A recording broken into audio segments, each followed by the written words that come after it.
Hier, je t'ai dit non. Un non organique, un non qui venait de mes tripes. Je t'ai dit non, ma solitude. Car quand tu te pointes, tu viens toujours avec cette petite histoire que je me raconte depuis une éternité. Une histoire très hollywoodienne, pas si belle en vérité. Mais c'était tout ce que j'avais pour me définir. Une simple carte d'identité à présenter au monde pour dire qui j'étais. L'histoire d'un homme qui s'est fait tout seul. Aujourd'hui, je comprends qu'en refusant ma solitude, j'étais simplement dans le déni de moi-même, de ce que je suis.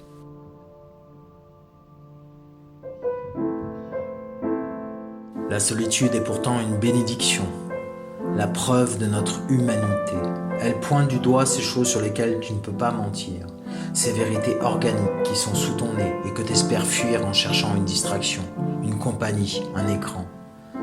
Tout le monde connaît ce sentiment de se sentir seul au beau milieu de la foule, seul face à sa conscience, à ses faiblesses, à ses démons, seul face au récit héroïque mais amer de sa propre histoire.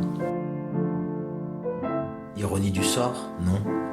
Porter des masques dans une société qui manque déjà de transparence. Ironie du sort, voilà ce que murmure à nos oreilles ce virus. Nous ne pouvions pas vivre les uns avec les autres, mais aujourd'hui nous aimerions juste retrouver le tumulte des villes. On se disputait en famille, mais désormais on donnerait tout pour recevoir un visage familier chez soi. On ne supportait pas l'agitation des jeunes en bas et le bruit des voisins, mais à présent on se languit des terrasses bondées. On ne peut plus voir les défauts de l'autre, mais quand il disparaît de notre vie, on les regretterait presque. Alors, tu peux croire que tu t'es fait tout seul, que c'est toi qui as raison, que la vie est dure, que c'est toujours pareil et qu'en refusant cette solitude, tu te sentiras mieux. Mais la nature humaine reprend toujours le dessus. D'abord cette sensation de vide, puis l'ennui, le doute, la confusion et finalement la peur. Et plus ta solitude t'étreint, plus elle te bouffe, plus elle se fait inclusive et plus tu as l'opportunité de te connaître véritablement tel que tu es. Tu as enfin l'opportunité de lire entre les lignes de ta propre histoire. Le besoin d'être connu, le besoin d'aimer, d'être aimé, le besoin de se savoir utile, le besoin de te savoir toujours aux manettes de ta vie, le besoin d'avoir raison. Tout ce qui fait de toi un humain imparfait et se balançant éternellement entre les deux pôles de chaque extrême. Ce virus à l'extérieur est dangereux, mais pas autant que celui qui gangrène nos têtes depuis quelques siècles. Ce virus qui consiste à penser que la vie ou que l'autre est un problème, que la vie ou l'autre est un trophée à remporter ou à perdre, alors que le problème est le fait que nous nions notre humanité, notre fragilité, notre ignorance, notre solitude. Pourtant, l'ignorance est l'espace nécessaire à l'apprentissage de toute une vie. Pourquoi les politiques n'avouent-ils pas leur ignorance ? Parce que nous n'avouons pas la nôtre, parce que nous nous aimerions tous dans le rôle de celui qui a raison, encore et toujours. Nos dirigeants sont à notre image, perdus et de mauvaise foi.